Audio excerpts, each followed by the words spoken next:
Je n'y arriverai pas. Je suis trop petit. Je n'ai pas assez de force. Et même si j'arrive à tenir un petit peu de temps, jamais je pourrai tenir jusqu'au bout. Qu'est-ce que vont dire les gens de ma famille, les gens qui me connaissent, mon entourage? Je ne suis pas assez fort. Je n'ai pas assez de foi. Je suis dans les ténèbres. C'est peut-être ce que tu te dis aujourd'hui. Mais par la grâce de Dieu, amen, alléluia, ce message va illuminer ta vie. Elle va éclairer le moindre centimètre des ténèbres qu'il y a dans ton cœur, afin que tu sois sûr et réellement sûr que Dieu se manifeste au travers du Saint-Esprit, dans la personne de Jésus dans ton cœur. Il est Dieu, il va te le montrer aujourd'hui. Amen, alléluia. Vous êtes les bienvenus, amen, sur cette chaîne. Tout est possible avec Jésus TV. Reste jusqu'à la fin de ce message. Il y a des clés pour ton avenir. Il y a des clés pour ta joie. Il y a des clés justement pour éclaircir peut-être les ténèbres que la vie a fait en sorte qui s'installent sur ta vie, sur ton cœur. La Bible dit dans le livre de Jérémie, chapitre 29 au verset 11, c'est Dieu qui parle. « Car je connais les projets que j'ai formés sur vous, dit l'Éternel. Ce sont des projets de paix, non de malheur, afin de vous donner un avenir et de l'espérance. » Vous savez, quand Dieu nous révèle son plan, quand Dieu nous fait la grâce justement de nous communiquer ce qu'il veut pour notre vie, quand la tâche, elle paraît sérieuse et lourde, on aurait tendance à se disqualifier. Quand Dieu nous communique justement le projet qu'il a formé sur nos vies, c'est quelque chose de sérieux. C'est quelque chose qui a de l'importance, parce que Dieu compte sur nous. Et nous, on aurait tendance tout le temps à se disqualifier. On aurait tendance souvent à se dévaloriser et à jeter l'éponge, même avant d'avoir commencé. C'est souvent ce qui nous arrive. Qu'on soit un homme ou une femme, jeune ou plus âgé, c'est souvent ce qui nous arrive. Mais la grâce de Dieu, et dites amen là où tu es, mais la grâce de Dieu, amen, est en mesure de nous rendre capables, surtout quand ça concerne la volonté de Dieu. Dis avec moi, la grâce de Dieu me rend capable. Amen, alléluia. Nous allons voir un texte ensemble, alléluia, qui est dans les Actes, au chapitre 8, verset 26 jusqu'à 39. Je fais la lecture pour vous. À cette époque, un ange du Seigneur apparut à Philippe et lui dit, « Lève-toi, pars dans la direction du sud, prends la route qui descend à Gaza, vers Jérusalem, celle qui est déserte. » Immédiatement, il se leva et se mit en route. Au même moment, arriva un haut fonctionnaire éthiopien. Il était venu de Jérusalem pour adorer Dieu. L'Esprit du Seigneur, alléluia, dit à Philippe, « Avance et rattrape ce char et marche à côté de lui. » Philippe courut et entendit l'Éthiopien lire dans le livre du prophète Ésaïe qu'il avait récupéré au temple. Alors il l'aborda en lui demandant, « Qu'est-ce que tu lis ?»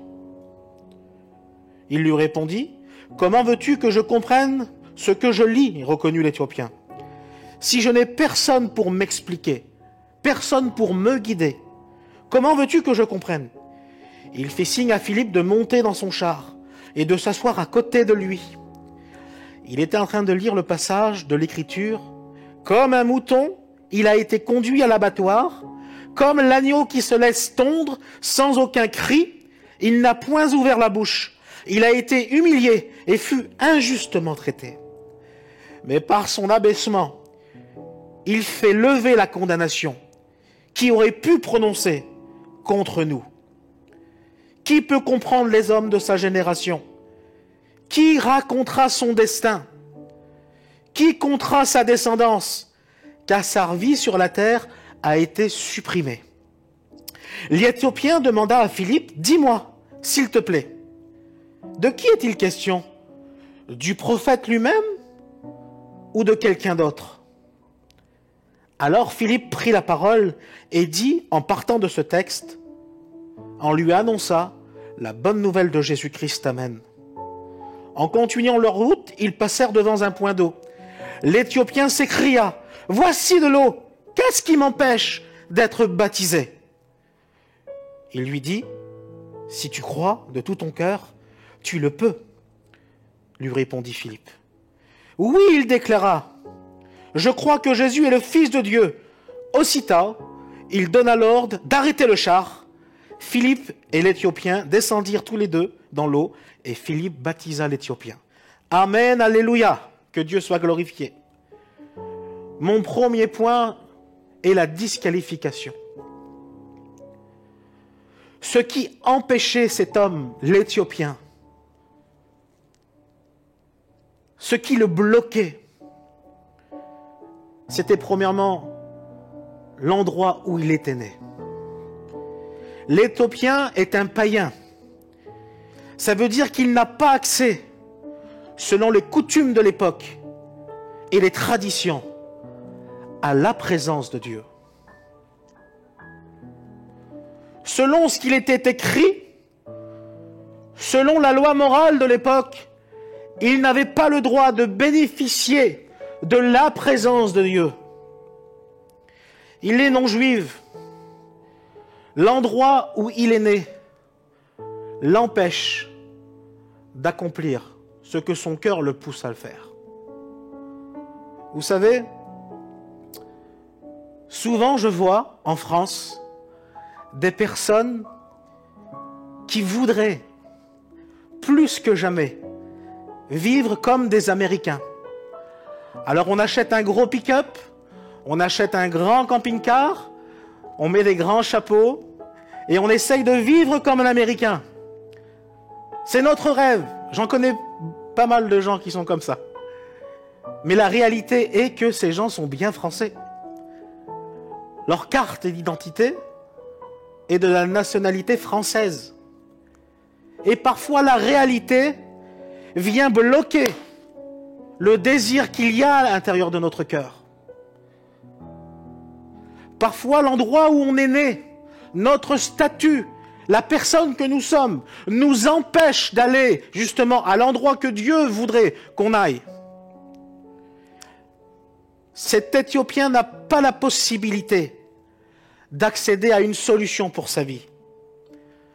Et ça crée justement un sentiment de disqualification dans son cœur. Un jour, je parlais avec un homme qui était assez âgé et qui n'était pas engagé dans la vie de Dieu.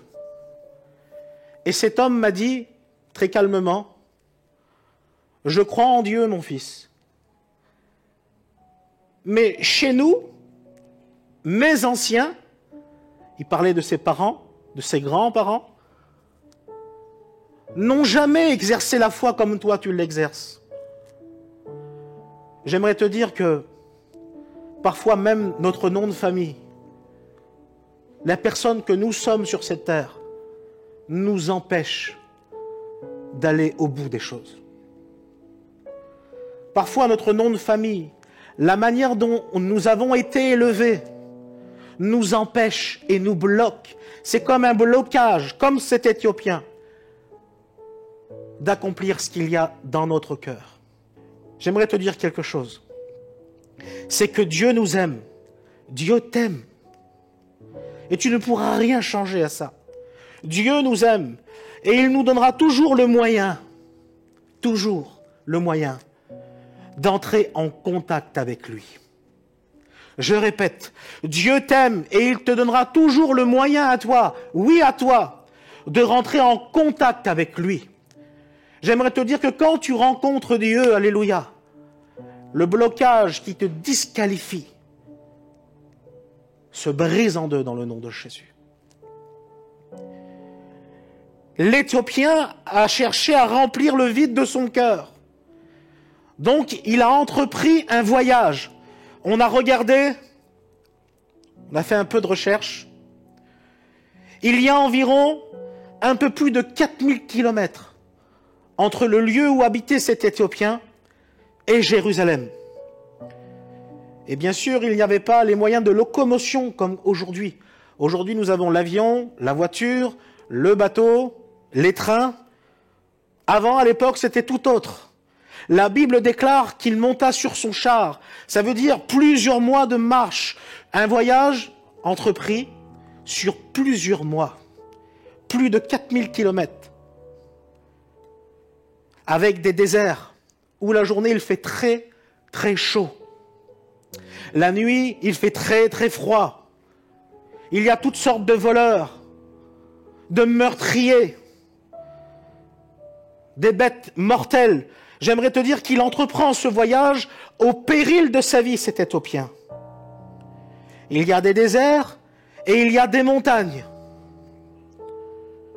Ça lui a coûté. Ça lui a coûté d'aller là où son cœur lui disait d'aller. Ça lui a coûté justement de pouvoir en quelque sorte matérialiser ce qu'il y avait dans son cœur. On ne sait pas vraiment pourquoi il a été attiré là-bas. Mais une chose qui est sûre, c'est que la Bible le déclare, il est écrit qu'il était venu à Jérusalem pour adorer. Je ne sais pas où Dieu t'appelle. Je ne sais pas pourquoi Dieu t'appelle. Je ne sais pas pourquoi Dieu t'a choisi. Mais une chose qui est sûre, si Dieu te l'a dit, fais-le. Si Dieu te l'a dit, fais-le et tu verras le fruit. Aujourd'hui, je suis venu justement par ce message illuminer ton cœur et t'encourager dans la simplicité. La Bible nous dit clairement qu'il est reparti avec une portion de l'écriture du livre d'Ésaïe. Tant d'efforts pour en arriver là. Plusieurs mois de marche pour en arriver là. Des déserts traversés. Des montagnes traversées, des chemins difficiles traversés, tant d'efforts pour repartir justement avec une portion de la parole de Dieu. Venir à Jérusalem pour rencontrer Dieu et repartir tout simplement avec un petit bout de parchemin dont on n'arrive même pas à comprendre les choses.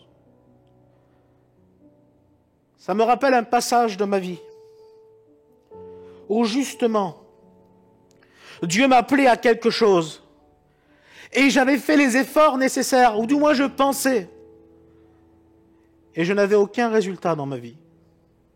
Ça l'avait créé en moi, et c'est vrai que ça peut être justement déstabilisant et frustrant, parfois où on semble que les choses n'aboutissent nulle part. On a beaucoup travaillé, on n'a pas beaucoup récolté. On a beaucoup semé et on a très peu récolté. Tant de questions sans réponse. Tant d'efforts inutiles. C'est peut-être ce que tu te dis aujourd'hui. Combien de temps gaspillé? Mais aujourd'hui, béni soit Dieu, alléluia, j'ai une bonne nouvelle. Et c'est que l'amour de Dieu, écoute-moi, l'amour de Dieu, elle vient justement te chercher là où tu es aujourd'hui. Elle vient te chercher là où tu es et elle vient t'encourager. Comme un souffle qui va te rafraîchir, comme un verre d'eau qui va te désaltérer. Elle vient justement, sa présence aujourd'hui, te désaltérer. La Bible dit, écoute-moi ma sœur, que Dieu voit nos efforts. Dieu les voit. La Bible Dieu dit justement que Dieu recueille nos larmes. Il est écrit qu'il les recueille et qu'il les met dans des vases. Mon frère, Jésus t'a vu. Ma sœur, Jésus t'a vu. Et je crois dans le temps favorable de Dieu, où il viendra déposer sa faveur sur toi. Aujourd'hui, dans le nom de Jésus. Que cela soit ton partage, dans le nom de Jésus. Une réponse pour cet Éthiopien. Il était sur un chemin désert, repartant avec une portion de l'Écriture, en lisant et ne comprenant rien. Mais le Saint-Esprit, Dieu, Jésus, envoie un homme sur ce chemin juste pour l'aider. J'aimerais te dire que Dieu t'enverra de l'eau dans ton désert. J'aimerais déclarer sur ta vie que Dieu enverra justement une réponse à ton point d'interrogation. Oui, Dieu répond, alléluia. Dieu amènera la lumière dans tes ténèbres. La Bible dit dans le livre d'Ésaïe au chapitre 43 et verset 19, « Je vais faire en jour une chose nouvelle. Je vais faire une chose nouvelle. Je mettrai un chemin dans le désert et des fleuves dans la solitude. » Je prie pour que cela soit ton partage dans le nom de Jésus. Et mon deuxième point, c'est la compréhension. De la disqualification, on passe justement à la compréhension des choses. Et écoute-moi mon frère, ma sœur, c'est quand tu comprends ce que Dieu dit que les choses changent. Quand tu les comprends et que tu les mets en pratique, ça devient beaucoup plus simple pour toi. Nous ne sommes pas appelés à rester dans la confusion. Tu n'es pas appelé à rester dans cette confusion, dans ce grand point d'interrogation qu'est ta vie. On peut passer justement par des vallées où on ne comprend pas. Ça s'appelle la foi et la confiance en Dieu. Mais tu n'es pas appelé justement à rester dans cette confusion jour et nuit, journalière. Ton quotidien, c'est la confusion. Tu n'es pas appelé à ça. Mais tu es appelé à vivre, alléluia, dans la révélation de la vérité. Dans la révélation de la vérité pour toi, qui vient du ciel, alléluia. Je prie pour que cette révélation vienne sur ta vie dans le nom de Jésus.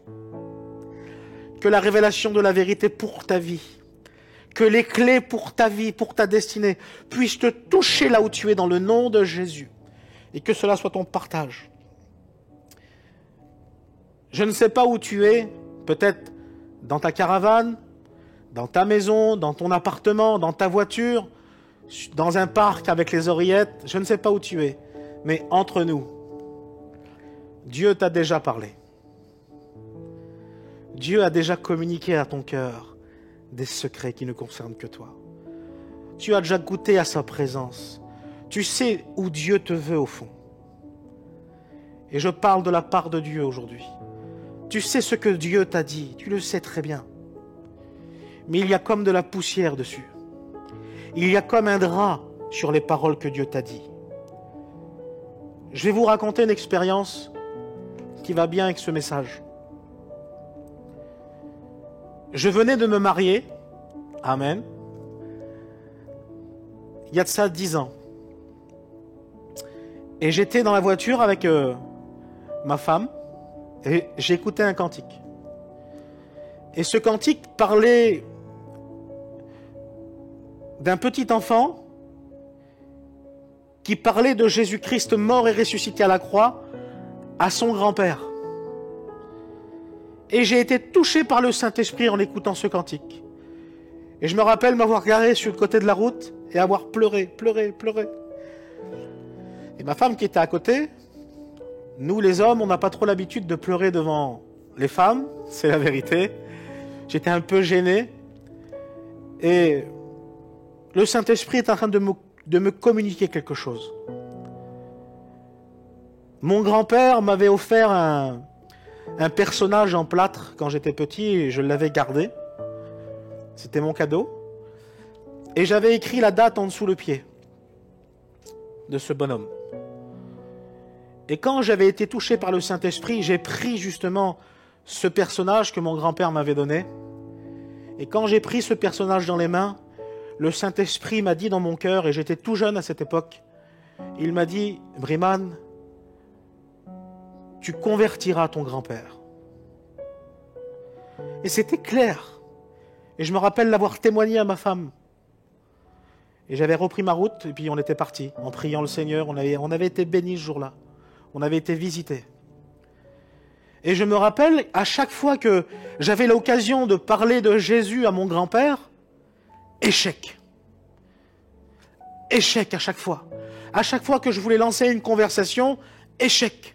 À chaque fois que je voulais justement entreprendre une conversation qui tournait autour de la foi, échec. Mais je m'appuyais tout le temps sur ce que Dieu m'avait dit, parce que j'avais vécu quelque chose. C'était réel. J'avais véritablement vécu quelque chose dans le Saint-Esprit. Et Dieu m'avait véritablement parlé. Et j'étais dans la confusion. Parce que Dieu avait parlé, mais je ne voyais pas l'accomplissement de ce qu'il avait dit. Et il y a de ça quelques mois en arrière, quasiment presque 3 mois, mon grand-père était chez lui, dans son lit d'hôpital. Il était gravement malade. Et je pensais toujours aux paroles du Saint-Esprit qui m'avait dit, tu convertiras ton grand-père. Et j'étais en train de prier pour lui, sur sa demande. Et il m'a dit, tu sais Briman, je crois en Dieu. Et si je pars, je sais où je vais. Il m'a avoué et confessé de sa bouche, et il m'a dit, je sais en qui je crois. Ça l'a mis 10 ans. Je prie pour l'accomplissement des promesses de Dieu dans ta vie. Et aujourd'hui, bien sûr, il était gravement malade et il nous a quittés. Mais aujourd'hui, je sais où il est. Je prie pour l'accomplissement des promesses de Dieu dans ta vie. Je prie pour l'exaucement de ce qu'il t'a dit dans le nom de Jésus. Quand Dieu parle, il honore toujours sa parole. Quand Dieu dit quelque chose, il honore toujours sa parole. La réponse de Dieu dans ton incertitude. La Bible dit, on l'a vu plus haut, car je connais, et Dieu connaît, et ça suffit amplement à lui faire confiance. Dieu connaît les projets qu'il a formés pour toi. Des projets de Dieu, Dieu a un avenir. Ça, c'est la terre. Dieu a quelque chose pour toi sur cette terre. La Bible dit que Dieu est notre espérance. Ça, c'est le ciel. C'est les choses qu'on espère. Mais la Bible nous enseigne justement d'attirer les choses d'en haut et les faire venir vers le bas. À un moment donné, les disciples disent à Jésus, « Seigneur, apprends-nous à prier. » Et vous connaissez cette prière du Notre Père. Notre Père qui est aux cieux, que ton nom soit sanctifié, que ta volonté se fasse sur la terre. Et elle est là, les clés, comme elle est faite au ciel. C'est à nous justement d'attirer par la supplication, l'action de grâce, la prière, ce que Dieu veut pour nous. Amen, alléluia. Quand tu comprends que tu as fait ta part, que tu as fait tout ce que Dieu t'a dit, alors laisse Dieu faire la sienne. Si tu as fait ta part, ma sœur, si tu as fait ta part, mon frère, laisse Dieu faire la sienne. À un moment donné, on voit justement cet Éthiopien dire à Philippe, « Mais qu'est-ce qui m'empêche d'être baptisé ?» C'est la question qui est posée. Moi, aujourd'hui, j'aimerais te poser une question. Qu'est-ce qui t'empêche d'aller plus loin?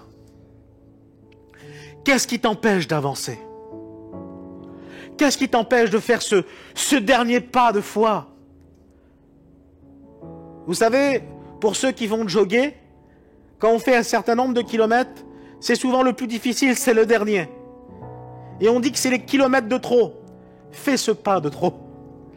Fais ce dernier pas de foi. Et tu verras justement que Dieu va honorer ce qu'il t'a dit. Alléluia. Qu'est-ce qui t'empêche d'aller plus loin? Qu'est-ce qui t'empêche d'avancer?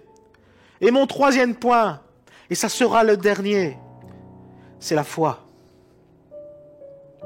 La Bible dit qu'il n'y a donc aucune condamnation pour ceux qui sont en Jésus-Christ. Alléluia. C'est la foi. Dieu aimerait que tu lui fasses confiance dans ce qu'il t'a dit. Dieu aimerait justement te façonner. Tu as passé des déserts, tu as passé peut-être des montagnes, peut-être que tu as sacrifié ta jeunesse, peut-être que tu as donné ton foyer à Dieu, mais j'aimerais te dire que Dieu veut répondre à tout ça. Un jour, je disais à cette femme qui était là, tu as écrit la phrase de ta vie, laisse Dieu mettre ce point. Laisse Dieu finir ce que tu as commencé. J'aimerais te dire que quand tu veux mettre, alléluia, ta foi en Jésus, la Bible dit que Dieu est le consommateur et le rémunérateur de notre foi. Dieu honore toujours ce qu'il a dit. Il n'y a aujourd'hui aucune condamnation pour ceux qui sont en Jésus-Christ. Dieu trace un chemin dans le désert. Dieu envoie aujourd'hui, alléluia, de l'eau dans ton désert. Dieu va faire comme un oasis là où tu es desséché. Alléluia, comme ces os qui étaient desséchés. Dieu t'appelle aujourd'hui à parler de sa part et à proclamer que tu es victorieux, victorieuse, établi pour régner, pour faire présenter le royaume de Dieu à ceux, alléluia, qui ne le connaissent pas. Dieu est fidèle, Dieu est juste et Dieu t'aime. Quand tu cherches Dieu, Dieu ne peut pas te manquer. Quand tu es à la recherche des choses d'en haut, Dieu ne peut pas te manquer. Il viendra toujours à toi. Toujours il se présentera à toi. Fais comme cet Éthiopien. Pose-toi les bonnes questions aujourd'hui. Et tu auras les bonnes réponses pour ta vie. Moi, j'ai envie de te dire ce soir, aujourd'hui ou ce matin, je ne sais pas à quelle heure tu écoutes cette rediffusion. Je te dis comme Philippe, aujourd'hui, rien ne t'empêche. Aujourd'hui, toutes les conditions ont été remplies par la personne de Jésus-Christ. Alléluia. Tu n'es pas digne, Dieu te rend digne. Tu es coupable, Dieu te rend non coupable. Alléluia. La condamnation qui reposait sur toi allait tomber sur lui. La culpabilité qui est tombée sur toi allait tomber sur lui. Et un jour, un homme a dit, il ne peut pas avoir deux culpabilités. Soit c'est toi qui la portes, soit c'est Christ qui la porte. J'ai fait le choix, mon ami, de donner tout ce que j'avais à Christ. J'ai fait le choix de donner mon péché au Christ. J'ai fait le choix de donner ma culpabilité au Christ. J'ai fait le choix de donner mon fardeau au Christ. Alléluia. Et en retour, tu sais ce qu'il a fait? Il m'a donné un fardeau doux et léger. Il m'a donné une vision fraîche. Il m'a donné un cœur nouveau. Il m'a donné un cœur nouveau. Qu'est-ce qui t'empêche d'aller plus loin? Rien. Si tu crois, tu seras sauvé. Si tu crois, tu peux être guéri. Alléluia. Si tu crois, tu peux avoir la paix. Si tu crois, tu peux être libre. Si tu crois, tu peux être baptisé. Amen, alléluia. Si tu crois, tu peux aller plus loin. La gloire va se révéler encore dans ta vie. La gloire veut dire réception. Et je prie pour que la réception de ce message soit dans ta vie, dans ton cœur, dans ton foyer, dans ta famille. Que Dieu te bénisse.